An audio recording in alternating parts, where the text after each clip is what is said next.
कि लेनिन ने जब रसिया में आंदोलन किया, बार बार जब आंदोलन असफल रहता था, तो लेनिन ने सब काम छोड़ के 7 वर्ष बैठ करके चिंतन किया और तब पाया कि आंदोलनकारी और आंदोलन विरोधी एक साथ काम कर रहे हैं। तब लेनिन ने पार्टी तोड़ा, बोल्शेविक और मोनोसेविक बना और रसिया में आंदोलन क्रांति सफल हुआ। तो मैं भिक्षु संघ और उपासक संघ से कहना चाहता हूं कि ये जो आंदोलन है एक क्रांति का स्वरूप है और इसमें आंदोलनकारी ही लोग रहेंगे तभी आंदोलन सफल होगा। आंदोलनकारी और विरोधी एक साथ काम करेंगे, कभी आंदोलन सफल नहीं होगा। ये चैलेंज मैं करता हूं। और हर्ष बोधि जी बात तो बहुत बड़ी बड़ी करते हैं। इन्होंने महाबोधि महाविहार में कहा कि बुद्ध और धम्म जो बाबा साहब ने रिटर्न लिखे हैं, मैं उनको सारे बौद्ध भिक्षुओं को अध्ययन कराऊंगा। भारतीय संविधान का अध्ययन होगा, पठन पाठन होगा। हम बहुत खुश हुए, बहुत अच्छा सराहनीय कार्य है। हमारे भिक्षु संघ, उपासक संघ सब लोग पढ़े, नॉलेज होगा। लेकिन यही एक दिन के बाद दूसरे दिन इन्होंने सारा पठन पाठन छोड़ दिया।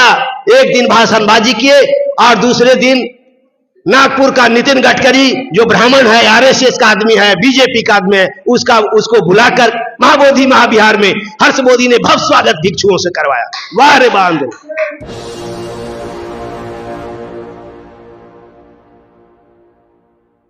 मान का प्रतीक भिक्षु संघ एवं बौद्ध अनुयायियों एवं सभागार में बैठे मेरे मूल निवासी बहुजन समाज के भाइयों बहनों, नौजवान साथियों, आप सभी को मेरा नमो बुद्धाय, जय भीम, जय मूल निवासी। आज ये जो सभागार में हम सब बैठे हैं, यह एक ऐतिहासिक मीटिंग हो रही है और ये जो मीटिंग हो रही है ये बौद्धों की जो विरासत है, इस विरासत की बचाने की चर्चा हो रही है। ये विरासत को बचाने के लिए हमारे जितने लोग यहां उपस्थित हैं उन सभी से कहना है कि ऐसा आज निर्णय लिया जाए कि आज का दिन इतिहास के पन्नों में नाम आए, ऐसा आज एक निर्णय यहां हो। क्योंकि हम लोग तर्क वितर्क और विरोध तो करते हैं, विरोध होना भी चाहिए, क्योंकि विरोध नहीं होगा तो फिर काम भी नहीं चलेगा। अगर संसद में बाबा साहब डॉक्टर अम्बेडकर नहीं होते तो शायद बहुत सारा संविधान में जो बातें हैं वो नहीं होता।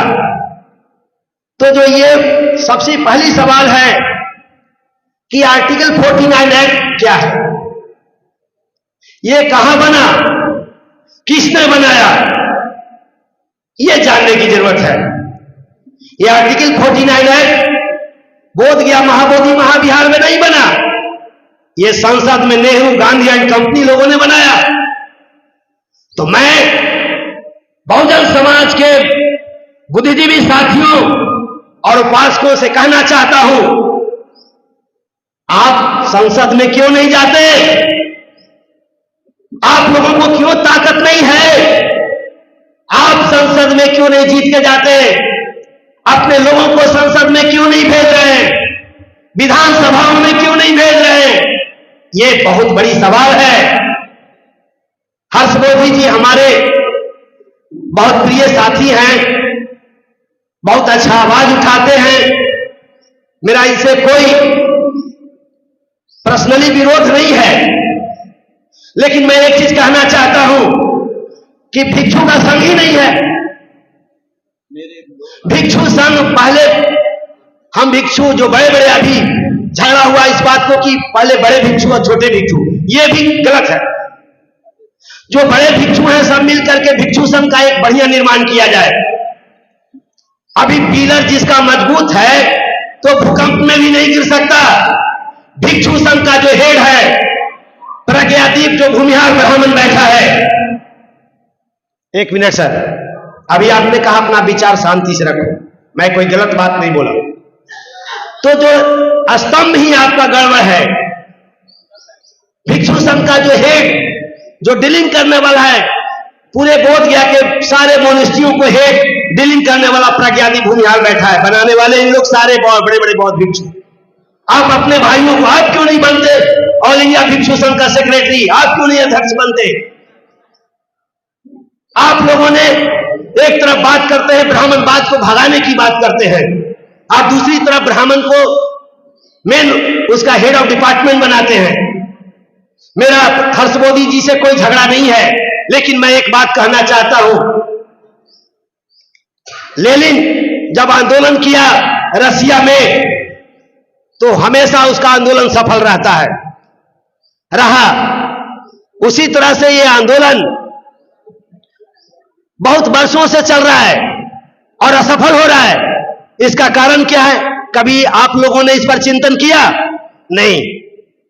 ऐसा इसलिए है कि लेनिन ने जब रसिया में आंदोलन किया, बार बार जब आंदोलन असफल रहता था तो लेनिन ने सब काम छोड़ के 7 वर्ष बैठ करके चिंतन किया और तब पाया कि आंदोलनकारी और आंदोलन विरोधी एक साथ काम कर रहे हैं।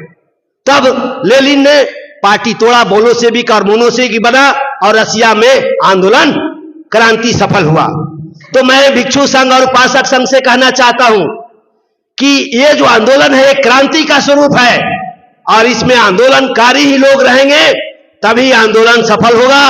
आंदोलनकारी और विरोधी एक साथ काम करेंगे, कभी आंदोलन सफल नहीं होगा। ये चैलेंज मैं करता हूं। और हर्ष मोदी जी बात तो बहुत बड़ी बड़ी करते हैं। इन्होंने महाबोधि महाविहार में कहा कि बुद्ध और धम्म जो बाबा साहब ने रिटर्न लिखे हैं, मैं उनको सारे बौद्ध भिक्षुओं को अध्ययन कराऊंगा। भारतीय संविधान का अध्ययन होगा, पठन पाठन होगा। हम बहुत खुश हुए, बहुत अच्छा सराहनीय कार्य है। हमारे भिक्षु संघ, उपासक संघ सब लोग पढ़े, नॉलेज होगा।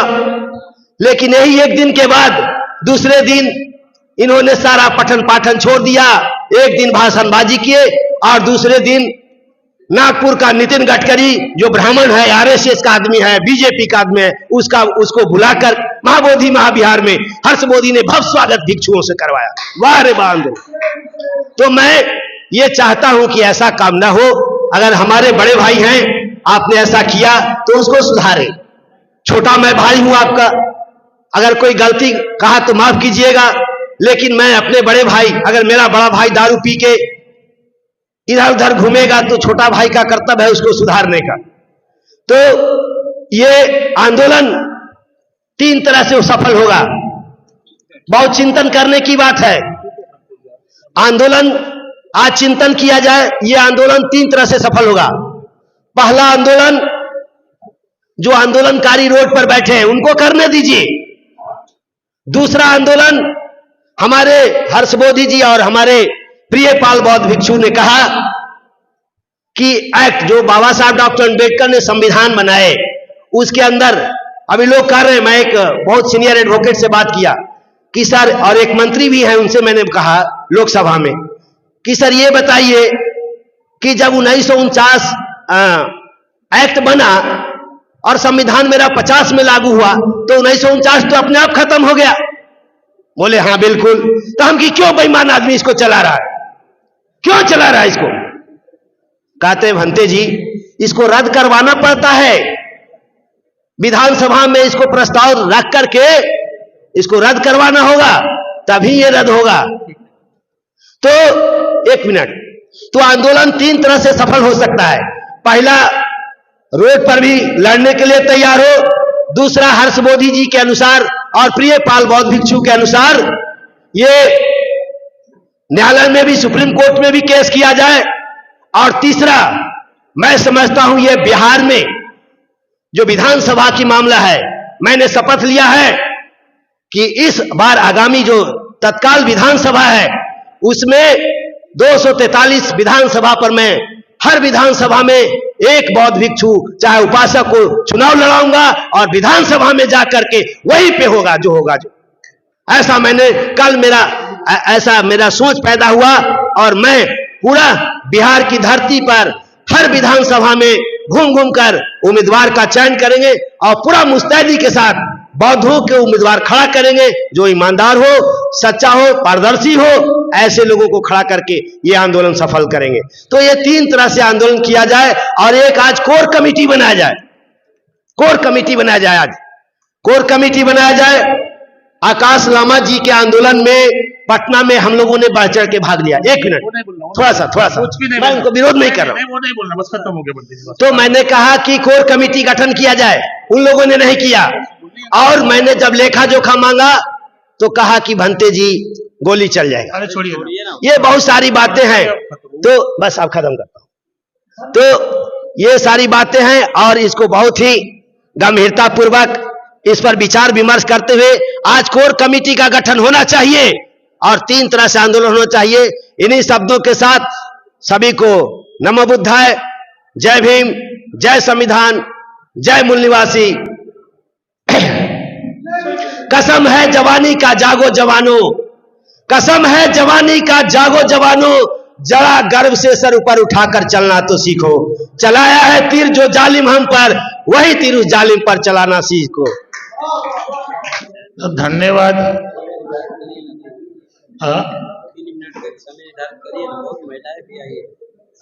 मैं छोड़ दूं क्या, मैं चला जाऊं? अभी मैं सबका अभिनंदन करता हूँ। शिष्यमणि जी, मुझे बहुत खुशी हुई कि मुझे लगता है कि भंते हर्ष बोधी ने जो मीटिंग आयोजन की है, तो इससे मुझे पता चला कि मेरे वजह से जिन जिन लोगों में कुछ बैठा हुआ मन में वो निकालना भी चाहिए।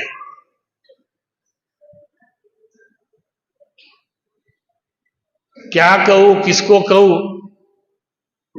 हाँ, अब मैं अधिक बात बोलना नहीं चाहता। ये आंदोलन जो है, ये आंदोलन इसलिए, ये मीटिंग जो इसलिए की है कि जो आंदोलन चल रहा है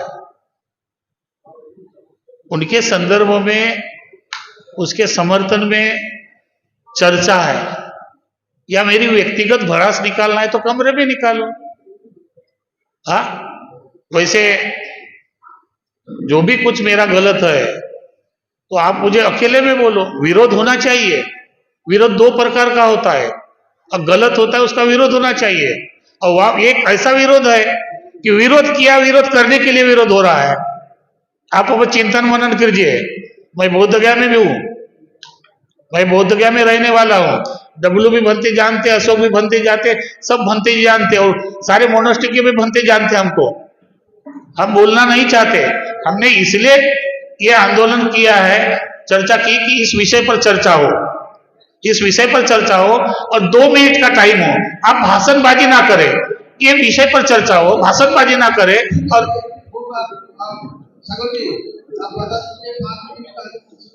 3 मिनट क्या 2 मिनट, 3 मिनट का टाइम है।